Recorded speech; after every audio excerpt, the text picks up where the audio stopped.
குனிஞ்சு வா மாமா. மாமா கால்ல இருந்து கண்டதை தின்னு வயிறு கடாமடாங்க போயிட்டு வந்துட்டான். அந்த கொள்ள வாய மூடாம தின்னுக்கிட்டே வந்தா. நில்லு. சோசியல் அண்ணாமலை நீங்க தானே? ஆமா. என்ன எப்படி உங்களுக்கு தெரியும்? அதுக்குள்ள மறந்துட்டு பத்தியாளா, ஒரு 6 மாசத்துக்கு முன்னால ஒரு பொண்ணோட சாதத்தை உன்கிட்ட கொடுத்து ஞாபகம் இருக்கா? ஆமா இல்ல, நீ சொன்ன மாதிரியே அவளுக்கு கல்யாணம் முடிஞ்சு 6 மாசம் குழந்தை பிடிச்சால. உன்னை வாழ்க்கையை மறக்க முடியுமா? 6 மாசம் இல்லையா? ரொம்ப சந்தோஷம். தாயும் செய்ய நல்லா இருக்காங்களா? தாயும் சேயும் நல்லா தான் இருக்காங்க. அவளை கெட்டவனை பார்த்துதான் ஊரே சிரிக்கி. சரி அதை விடுங்க. இவர் யாரு? இவன் எங்க அக்கா பையன். வயசு 35 ஆச்சு. இன்னும் மூஞ்சிக்கு பொண்ணு கிடைக்க மாட்டேங்குது. அடாடா. இந்த பாரு சாதகம் கையிலே இருக்கு. நீ அவனுக்கு ஒரு நல்ல பொண்ணா பார்த்து சொல்லலாம், அவன் வாழ்க்கை சந்தோஷமா இருக்கும். சரி ஒரு 2 நாள் கழிச்சு வாங்க பாத்துருவோம். தாங்காது இப்பதான் பாக்கணும். இல்ல கண்டுக்குள்ள குத்துவா. சரி சரி அவசரப்படாதீங்க.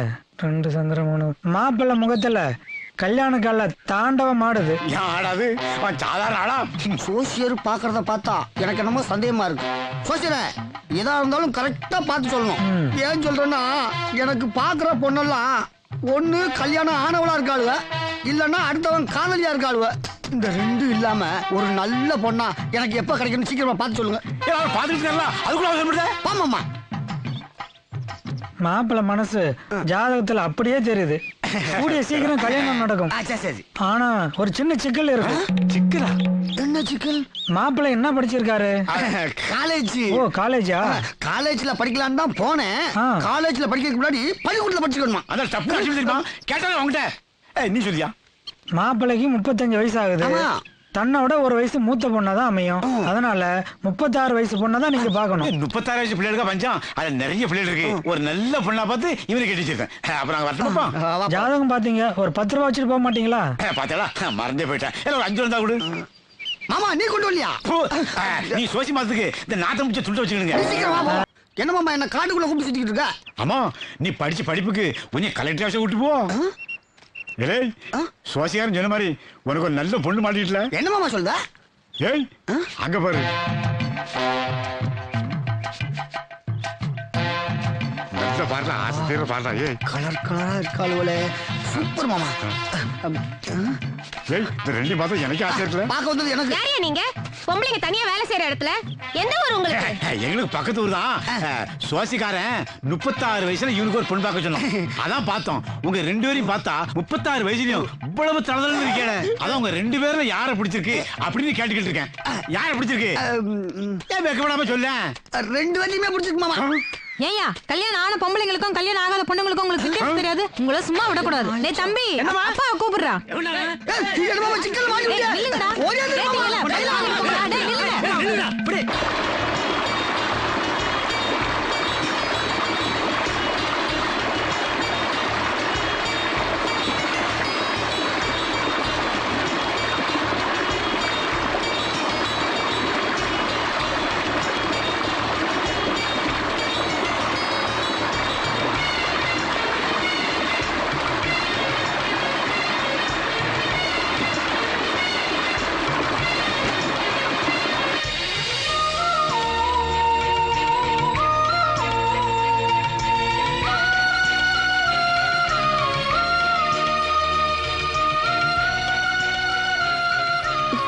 சந்தியா, சந்தியா ஒரு நிமிஷம். சந்தியா ஓடாத. அப்பா உன் பொண்ணை பார்த்துட்டு போனாங்களே, என்னாச்சு? 2 நாள் கழிச்சு தகவல் சொல்றேன்னு இருக்காங்கப்பா. அப்படியா? பாத்துற போறாங்களே.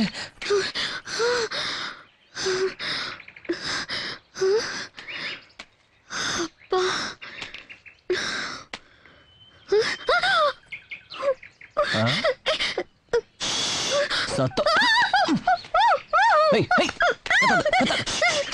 சத்தம் போட்டு கொன்னுடுவேன். நீ என்ன கத்துனாலும் யாரும் இங்க வர போறது இல்ல. ஒரு நிமிஷம் நான் சொல்றது கல்லு. இந்த குளத்துல யாராவது என்ன பார்த்தா என்னதான் தப்பா நினைப்பா? பரவாயில்ல, என் மனசுக்குள்ளே வச்சுக்கிட்டு அவஸ்தைப்பட முடியல. வெளியே சொல்லாம இருந்தா பைத்தியமே பிடிச்சிடும் போல இருக்கு. அது பரவாயில்லையா? சரி இப்ப என்ன சொல்ல போறேன் சொல்லுங்க. இங்க பாரு, காதலை பத்தி நீ என்ன நினைக்கிற? ஐயோ, அனுபவம் இல்லாத விஷயத்தை பத்தி அபிப்பிராயம் கேட்டா என்ன சொல்ல முடியும்? இல்ல சந்தியா, காதலை பத்தி ஒவ்வொருத்தர் மனசுக்குள்ளேயும் ஒரு அபிப்பிராயம் இருக்கும். இல்லன்னு சொன்னா அது போய் தான். சரி பொய்யாவே இருக்கட்டும். இப்படி சொல்லிட்டு போனா எப்படி சந்தியா? வேற என்ன சொல்லணும்னு நினைக்கிறேன்? காதலை பத்தி ஒரு டாக்டர் கிட்ட கேட்டோம்னா அது ஒரு சாதாரண நோய், ஆனா அவ்வளவு ஈஸியா குணப்படுத்த முடியாதுன்னு பாரு. இதே ஒரு வக்கீல் கிட்ட கேட்டோம்னா இது ஒரு சிக்கலான கேஸ் அப்படின்னு பாரு. இதே ஒரு இன்ஜினியர் கிட்ட கேட்டோம்னா இதுக்கு பிளான் போடுறதே ரொம்ப கஷ்டம். ஒரு சின்ன தப்பு நடந்துட்டா கூட எல்லாமே வேஸ்ட் அப்படிம்பாரு. ஆனா என்னை பொறுத்த வரைக்கும் காதல்னா உயிர்னு நினைக்கிறேன். அந்த உயிர் நீதான் நினைக்கிறேன். உங்களுக்கு ஒரு விஷயம் தெரியுமா? இது எங்க இருக்குன்னு கேட்டா 1ஆம் கிளாஸ் படிக்கிற பையன் கூட இங்க இருக்குன்னு கை வச்சு காட்டுவான். ஆனா மனசு எங்க இருக்குன்னு கேட்டா சைக்காலஜி படிச்சவளுக்கு கூட தெரியாது. ஏன் தெரியுமா? தாகத்தோட இருக்கிறவா மனசு தண்ணி மேல இருக்கும், பசியோட இருக்கிறவா மனசு சாப்பாட்டு மேல இருக்கும், வெயில்ல வாடுறவா மனசு நிழல் மேல இருக்கும், குளிர்ல நடுங்குறவா மனசு நெருப்பு மேல இருக்கும். ஆனா என் மனசு எங்க இருக்கு தெரியுமா?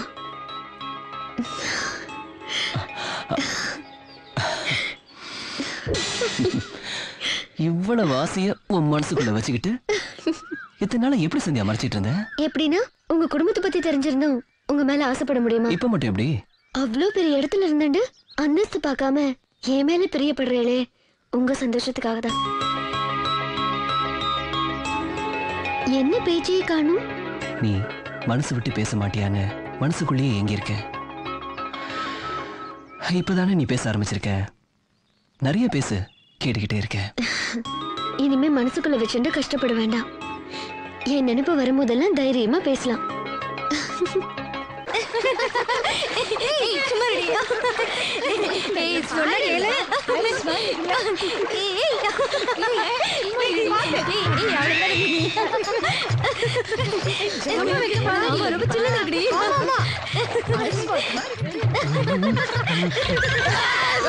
அவசரப்படாடா. ஏய் இங்க பாருடி, பொம்பளைங்க குளிக்கிறது எப்படி நின்னு பாக்குறாங்க.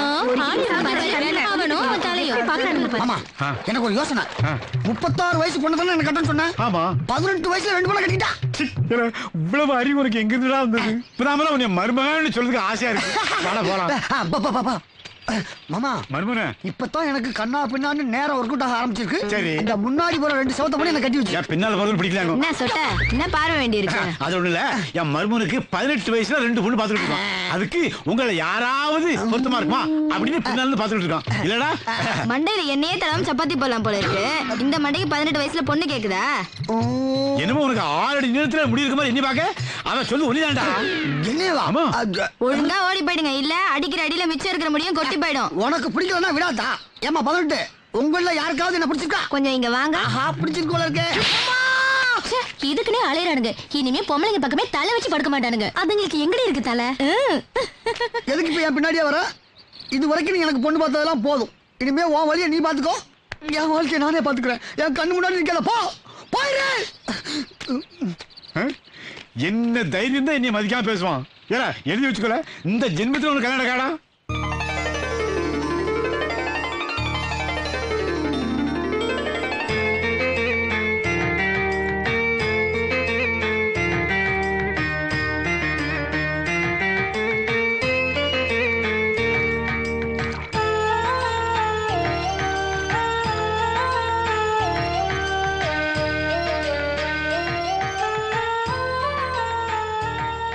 பௌர்ணமி அன்னைக்கு விளக்கேத்துனா காதல் ஜெயிக்கும்னு சொல்லுவா. சந்தியா, கொஞ்ச நாளாவே ரொம்ப சந்தோஷமா இருக்கி. அந்த ரகசியத்தை சொல்லேண்டி. ரகசியத்தை யாராவது வெளியே சொல்லுவாளா? சரி, உங்களுக்கு என்ன பிரச்சனை? எங்கடி நைட்டு படுத்தா தூக்கம் எங்க வருது? அந்த நேரத்துல எழுந்திருச்சு பச்சை தண்ணியில உடம்ப நினைச்சுதான் தூக்கத்தை வரவழைக்க வேண்டியதா இருக்கு. அது கூட பரவாயில்லடி. நைட்டு நல்லா தூங்கிட்டு இருக்கும் போது பக்கத்து வீட்டுல இருந்து ஒரு முனகல் சத்தம் வரும் பாரு. என்னவா இருக்கும்னு உத்து கேட்டா பக்கத்து வீட்டு அக்காவோட முனகல் சத்தமா தான் இருக்கும். கொஞ்ச நேரத்துக்கு அப்புறம் முனகல் சத்தம் அதிகமா இருக்கும். என்னவா இருக்கும்னு நைஸா ஜன்னல் வழியா எட்டி பார்த்தா பாவண்டி அந்த அக்கா தாங்க முடியாம ரொம்ப அவஸ்தைப்பட்டுட்டு இருப்பாங்க. அத பாத்துட்டு வந்து படுத்தா எப்படி தூக்கம் வரும்? நோக்கு அறிவே இல்லடி. ஜன்னல் வழியா எட்டி பாக்குறதே தப்பு. அத போய் வெக்கம் இல்லாம சொல்றியே பகவானே. இதுக்கு ஏண்டி சலிச்சுக்கிற? பக்கத்து வீட்டு அக்காக்கு சின்ன வயசுல இருந்து ஆஸ்துமா, மூச்சு விட முடியாம அவஸ்தைப்பட்டுக்கிட்டு கிடப்பாங்க. இத சொல்ல வந்தா. ஏய், உனக்கு இன்னொரு விஷயம் தெரியுமா?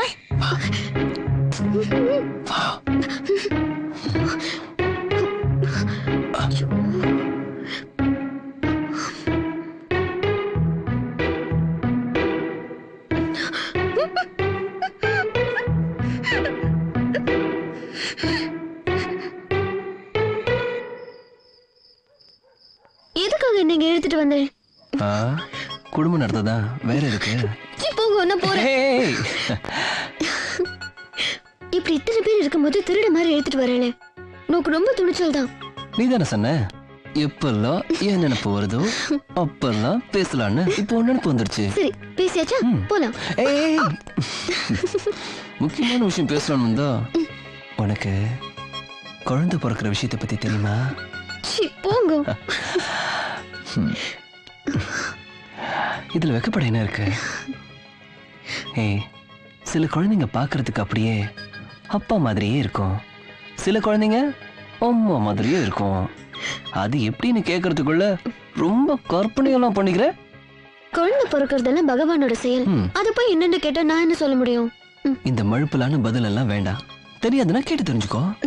வேண்டாம், நீக்கு அதை பத்தி ஒன்னும் தெரியாது, விட்டுடுங்களே. அது எப்படி விட்டுற முடியும்? தெரியலன்னா கேட்டு தெரிஞ்சுக்கணும். சொல்லட்ட? சொல்லுங்க. இப்போ புருஷன் பொண்டாட்டி 2 பேர் இருக்காங்கன்னு வச்சுக்கோ. புருஷன் பொண்டாட்டி மேல வைக்கிற பாசத்தை விட பொண்டாட்டி புருஷன் மேல அதிக பாசம் வச்சானா பிறக்க போற குழந்தை அப்பா மாதிரியே இருக்கும். அதுவே பொண்டாட்டி புருஷன் மேல வச்சிருக்கிற பாசத்தை விட புருஷன் பொண்டாட்டி மேல அதிக பாசம் வச்சிருந்தான்னா பிறக்க போற புள்ள அம்மா மாதிரியே இருக்கும். புரிஞ்சுதா? நீங்க ஒன்னும் கவலைப்படாதே, உங்க குழந்தை உங்களை மாதிரியே உரிச்சு வச்சிருப்பான். இப்போ எனக்கு ஒரு முத்தம் கொடு. அதெல்லாம் கிடையாது. முத்தம் கொடுக்க போறியா? முடியாது. கொடுக்க போறியா? முடியாது. உனக்காக யாருக்கும் தெரியாம இதை வாங்கிட்டு வந்திருக்கேன். கையை நீட்டு போட்டு விடுறேன். வலிக்குதுயா? வேண்டாம், வலிக்குது. வெடியா உனக்காக வாங்கிட்டு வந்திருக்கேன். ஒரே ஒரு தடவை போட்டுக்க. நான் வேண்டாம் சொல்றேன்ல. உனக்காக ஆசையா வாங்கிட்டு வந்திருக்கல. வேண்டாம்யா, யாராவது பாத்துட்டாங்கன்னா? யாரு பார்க்க போறாங்க? இங்க நம்ம 2 பேரும் மட்டும் தானே இருக்கோம். ஏன் பயப்படுற? நான் ஒண்ணு இப்ப சொல்லல. அப்புறம்? ஐயோ, நீங்க போட்டு விட்டதுக்கு அப்புறம் யாராவது பாத்துட்டாங்கன்னா? யாராவது கேட்டா என்ன கட்டிக்க போறவர் தான் சொல்லு. வலிக்குது. சத்தம் போடாத. வலிக்குதியா? என்னைய நிறுத்திட்ட? உனக்கு தான் வலிக்குதுன்னு சொல்றியே. நான் வலிக்குதுன்னு சொன்னா நீ விட்டுருவியா? சீக்கிரம் போடியா. பல்ல கடிச்சிட்டு கண்ணை முடிக்க. இப்படி ஒரு அநியாயம் நடக்குமா? இப்ப தலை குடிஞ்சு என்ன பிரயோஜனம்? கன்னி பொண்ண கரும்பு தோட்டத்துக்குள்ள தனியா கூட்டிட்டு போறதுக்கு முன்னாடி யோசிச்சிருக்கணும் நீ. நாங்க 2 பேரும் ஒருத்தர் உயிருக்கு உயிரா காதலிக்கிறோம். அட கருமம் முடிச்சவன, உலகத்துல ஆயிரக்கணக்கான ஜீவன்கள் வாழ்ந்துகிட்டு இருக்கு. இதுல கல்யாணத்துக்கு அப்புறம் சேர்றது மனுஷன் மட்டும்தான். மத்ததெல்லாம் கண்ட நேரத்துல கண்ட இடத்துல சேர்ந்துகிட்டு இருக்கு. என்ன மனுஷனா இல்ல மிருகமா? அந்த பொம்பளை சொன்னதை நம்பாதீங்க ஐயா. நாங்க அந்த மாதிரி எந்த தப்பும் பண்ணல. எங்களை நம்புங்க ஐயா. போத நிறுத்துற. பண்ண தப்ப எவன்டா ஒத்துக்கிறான்? ஏம்பிள்ள, வயசு பையன் தனியா கூப்பிட்டான்னா அது தப்புன்னு தெரிய வேண்டாம்? அவங்க ரொம்ப நல்லவருங்க ஐயா. சுவையா சமைச்சு வச்சிருந்தாலும் நாய் நக்கிட்டு போச்சுன்னா மனுஷன் சாப்பிட மாட்டான், தூக்கி குப்பையில தான் போடணும். அது மாதிரிதான் சமைச்ச பொண்ணு வாழ்க்கையும். ஜாகிரதையா இல்ல குப்பை தான். யோ கணக்கு இந்தாங்க. நீ வேறயா? பொண்ணுங்க வயசுக்கு வந்துட்டா பெத்தவங்களுக்கு தூக்கம் கெட்டு போயிடும்னு சொல்லுவாங்க. ஏன் தெரியுமா? என்ன கேட்டா எனக்கு என்ன தெரியும்? கண்ணி கழியாம ஒருத்தன் கையில பிடிச்சு கொடுக்கணுமேங்கிற கவலை தான். அதுக்குள்ள என்ன அவசரம் உங்க 2 பேருக்கும்? நாங்க அந்த மாதிரி எந்த தப்பு பண்ணலங்கய்யா. ஆமாங்க, பொண்ணு அப்படிப்பட்ட பொண்ணு இல்ல, பையனும் அப்படிப்பட்ட பையன் இல்ல. 2 பேருமே ரொம்ப நல்லவங்க தான். சரியா புரிஞ்சுக்காம இந்த அம்மா தான் தப்பா பரப்பி விட்டாங்க. உங்க குடும்பத்தை பத்தியா இந்த சமுதாயத்தை பத்தியா அக்கறைப்படாம 2 பேரும் திருட்டுத்தனமா சந்திச்சு பேசுறீங்களே, அதுக்கு மேலேயே போக மாட்டீங்கன்னு என்ன நிச்சயம்? உனக்கு பின்னாடி ஒரு தங்கச்சி இருக்கிறதையோ உனக்கு பின்னாடி ஒரு தம்பி இருக்கிறதையோ 2 பேருமே மறந்துட்டீங்களே. ஐயா சொல்றது சரிதானுங்க. இப்படியே எல்லாரும் நடந்துகிட்டா ஊர் என்னத்துக்கே ஆகும்? இல்லங்கோ, போய் ஒரு படி உப்பு எடுத்துட்டு வாப்பா.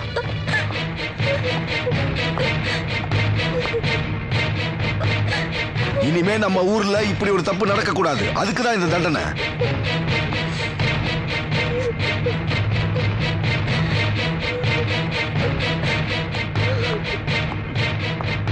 அந்த 2 பேருக்கு முன்னாடி கொண்டு போய் கொட்டுப்பா.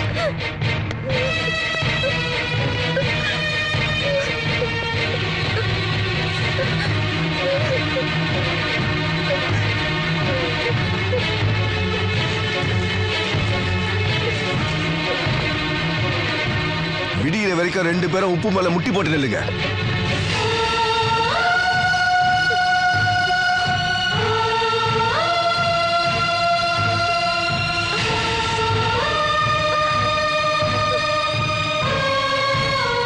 உங்களை பார்த்து மத்தவங்களுக்கு புத்தி வரட்டும்.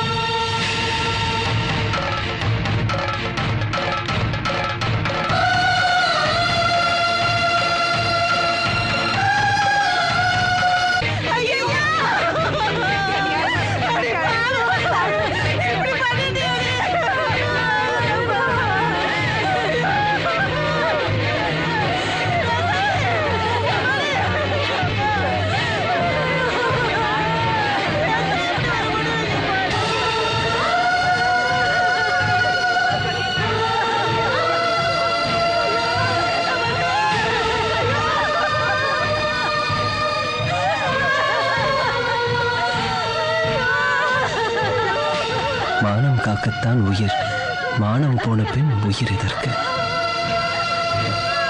அழகம்மா, அழகம்மா.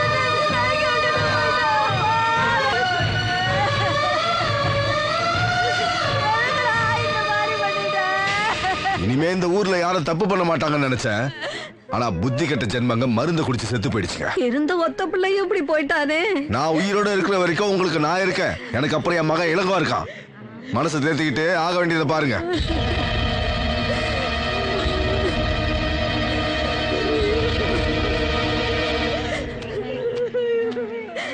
அப்பா, ஊரை கூட்டி இப்படி அசிங்கப்படுத்தி அநியாயமா 2 உயிர் போயிடுச்சு. அவங்க தப்பே பண்ணியிருந்தாலும் தனியா கூப்பிட்டு தண்டிச்சிருக்கலாமேப்பா.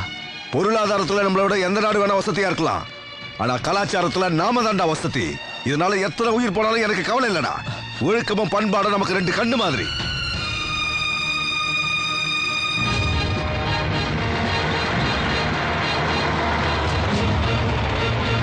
சரியா படிக்கிறாங்களா இல்லையான்னு கவனிக்கிறது இல்லையாடா? என்னப்பா இது, நம்ம வீட்டுக்கு போலீஸ் எல்லாம் வருது? நீ உள்ள போமா, உள்ள போங்க. வாமா.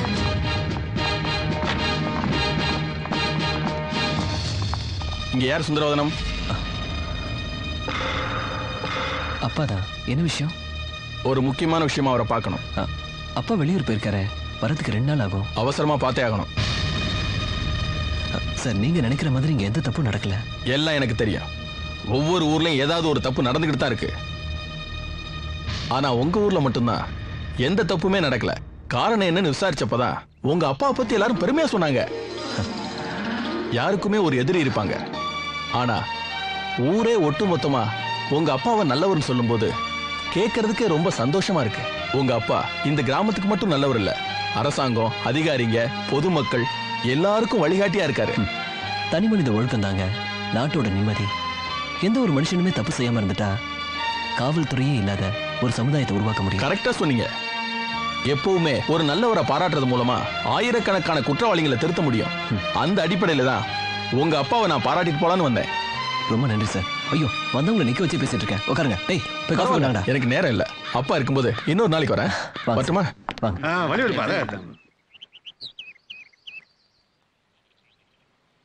இப்படி ஒரு பிரச்சனை வந்துடக்கூடாதுங்கிறதுக்காக தான் உங்ககிட்ட இருந்து ஒதுங்கி இருந்தேன். இப்ப நான் உங்களுக்குள்ளே கரைஞ்சு போயிட்டேன். இனிமே நம்ம என்ன பண்ண போறோம்? மரணத்தை யாராலையும் தடுக்க முடியுமா? அது மாதிரி தான் காதலும். வந்துட்ட காதல என்ன பண்ண முடியும்? எதையும் சந்திக்க தயாரா இருக்கணும். உங்க தோப்பனார் நினைச்சா உங்களுக்கு பயம் வரலையா? சிங்கத்துக்கு பயந்து எந்த விலங்குமே காட்டை விட்டு போயிடுறது இல்லையே. ஆனா நீங்க சிங்கத்தோட குகைக்குள்ள தானே இருந்துட்டு இருக்கேன். மழை பெய்யறப்ப எல்லாருமே கொடையை பிடிச்சிட்டு போறோம். யாராவது இடி தாங்கிய பிடிச்சிட்டு போறோமா? ஏன்னா நம்ம தலையில இடி விழாதுங்கிற நம்பிக்கை தான். ஒண்ணு மட்டும் நீ நல்லா புரிஞ்சுக்க. நான் உன்னை நேசிக்கிறதுக்கு காரணம் என்னோட சந்தோஷம் மட்டும் இல்ல, என் அளவுக்கு எவனாவது உன்னை நேசிக்க முடியுமானதா.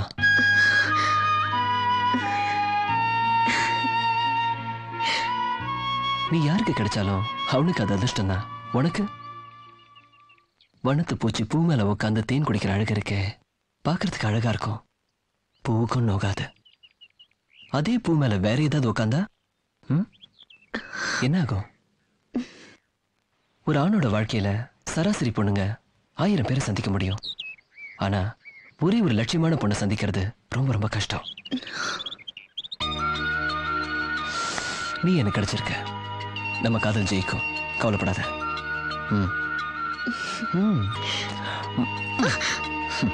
வா போலாம்.